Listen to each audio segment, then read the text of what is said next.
Olá, tudo bem? Ainda considerando o tema do mês novembro, do mês de novembro, Novembro Azul, hoje a gente vai discorrer aqui no vídeo a respeito do crescimento benigno da próstata. Existe muita dúvida com relação a esse assunto, a distinção entre a doença benigna e a doença maligna. E hoje a gente vai conversar um pouco a respeito das principais indicações cirúrgicas quando o assunto é crescimento benigno da próstata.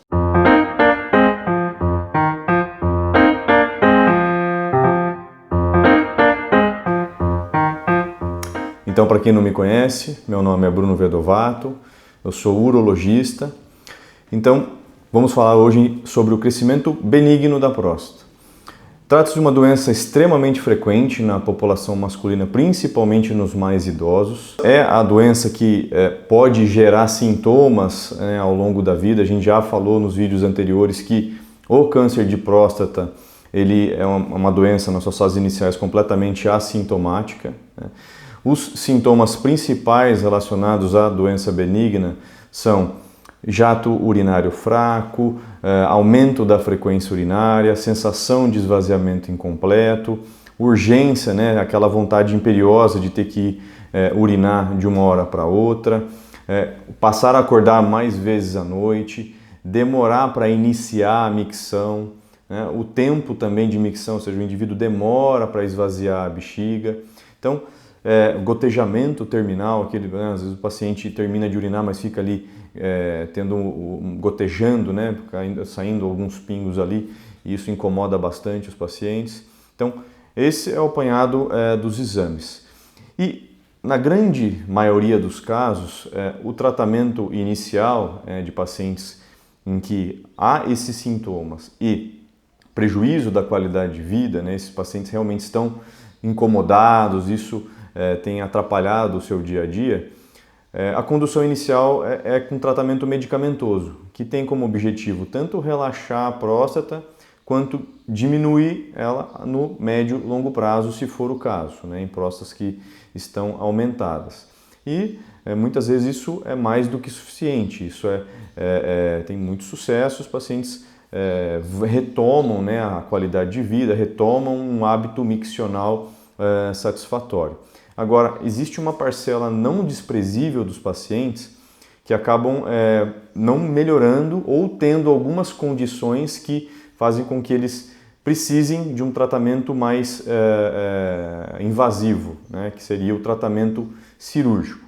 Então, a gente vai discorrer aqui as 6 principais indicações de tratamento cirúrgico na hiperplasia benigna da próstata, ou também chamado crescimento benigno da próstata.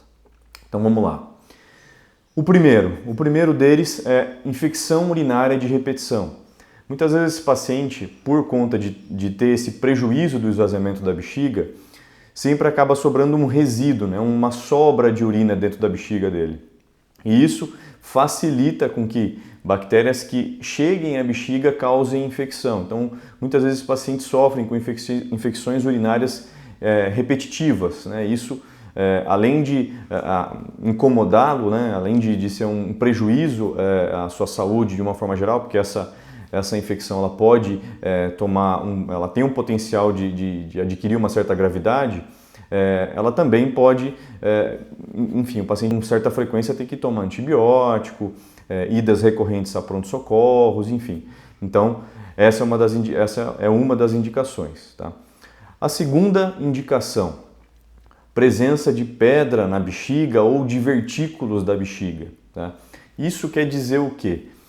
Quando o paciente está sob obstrução, ou seja, quando a bexiga dele está tendo dificuldade para vencer a resistência imposta pela próstata, essa bexiga, ao longo do tempo, ela vai lançando mão de mecanismos para conseguir vencer essa resistência e cumprir a sua função, que é se esvaziar.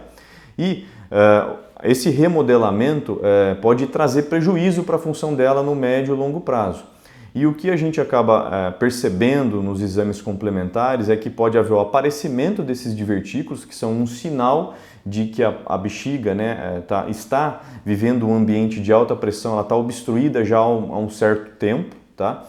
E, além disso, por conta desse mau esvaziamento, aquela urina que fica parada ali dentro da bexiga também, por agregação ali de cristais, pode haver formação de cálculos dentro da bexiga, né? Isso, a gente chama isso de cálculo primário de bexiga. Então, não é aquela pedra que desceu do rim, gerou uma cólica e acabou ficando parada ali na bexiga. Não, é uma pedra que se formou dentro da bexiga, tá certo? Então, essa seria uma indicação também de tratamento cirúrgico, visto que isso denota já um prejuízo da função da bexiga e se nada for feito, a tendência é isso ir piorando, esse paciente ter retenções urinárias, enfim, além de infecção e tudo mais, tá certo?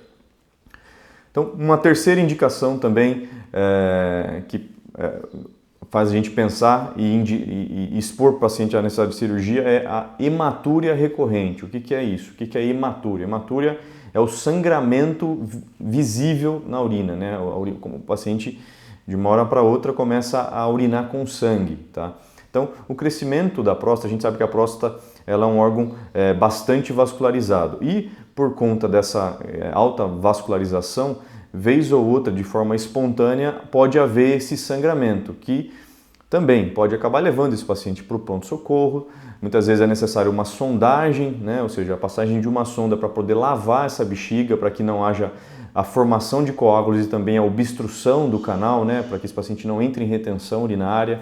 Muitas vezes esse sangramento é tão importante a ponto de causar anemia nesse paciente. Então, nesses casos em que essa hematúria ela é recorrente, também configura uma das indicações de tratamento cirúrgico, tá certo? Uma outra indicação também que é muito comum no dia a dia aqui de consultório é a retenção urinária aguda recorrente, tá? Então, é aquele paciente que vinha com alguns sintomas, a gente sabe que esses sintomas prostáticos, né, esses sintomas que a gente chama de sintomas do trato urinário inferior, eles muitas vezes são insidiosos e muitos pacientes acabam meio que aceitando como normal, né? E a gente já discorreu aqui em vídeos anteriores que isso não é normal, né? É importante que haja uma procura precoce do urologista para que se avalie. E o que acontece? A bexiga ela vai ao longo do tempo então deteriorando a sua função até que por algum motivo, seja por infecção, uso de medicamentos que prejudiquem a dinâmica miccional, esse paciente entra em retenção urinária aguda. De uma hora para outra prende a urina, ele não consegue esvaziar e acaba tendo que procurar um pronto-socorro às pressas para que essa urina que está parada dentro da bexiga seja drenada. Então, isso também denota já que é uma doença já em estágio mais avançado e necessita então de intervenção cirúrgica, tá certo? Uma outra questão que na verdade a gente acaba identificando nos pacientes que já estão em acompanhamento é a falha do tratamento clínico. Então, como eu falei no começo, esses pacientes inicialmente são conduzidos com tratamento medicamentoso. Só que, mediante tanto parâmetros clínicos, né, que o paciente conta para a gente, quanto parâmetros objetivos, né, de exames complementares, seja por uma urofluxometria, que é para medir o fluxo urinário de forma objetiva, ou pela medição do resíduo pós-miccional, ou seja, o que sobra de urina depois que o paciente termina de urinar, que a gente avalia pelo ultrassom, ou seja, pela história mesmo. Ele fala, olha, estou tomando remédio, mas não estou vendo muito progresso, continuo urinando muito mal, acordo muito à noite, ou seja, a minha qualidade de vida não melhorou em nada. Então, avaliando todo esse contexto, a gente caracteriza esse paciente como um paciente que falhou ao tratamento clínico. E aí, nesses casos, também é indicado o tratamento cirúrgico da próstata, tá bom? Uma outra indicação também de tratamento cirúrgico no crescimento benigno da próstata é a alteração ou comprometimento da função renal. Então, por que isso acontece? A bexiga, como a gente já falou, ela acaba se remodelando por conta da obstrução causada pela próstata. E esse remodelamento pode começar, essa pressão dentro da bexiga para poder se esvaziar, pode ser transmitida a ambos os rins. Isso pode, no médio e longo prazo, afetar a função renal e até existem casos em que pacientes já apresentam alguma dilatação, ou seja, um inchaço de ambos os rins, que a gente chama de hidronefrose, tá? Então, essa também é uma condição que denota aí que esse paciente já está obstruído há um bom tempo e também indica o tratamento cirúrgico. Então, esse é um apanhado geral das principais indicações cirúrgicas, tá? A gente pode discorrer no próximo vídeo aí quais são as possibilidades de tratamento, né? Quando que se faz a cirurgia pelo canal, né? A ressecção transuretral da próstata, ou quando que se precisa, existem outras opções, quando que a gente indica o tratamento por cirurgia também aberta, convencional, né? Em casos específicos de próstata muito grandes. Então, esse é o resumo, né, do que a gente precisa saber a respeito de tratamento cirúrgico em hiperplasia prostática. Espero que tenha então ficado claro. Se houver qualquer dúvida, deixe aqui nos comentários. Curtam, compartilhem esse vídeo e até o próximo. Tchau, tchau.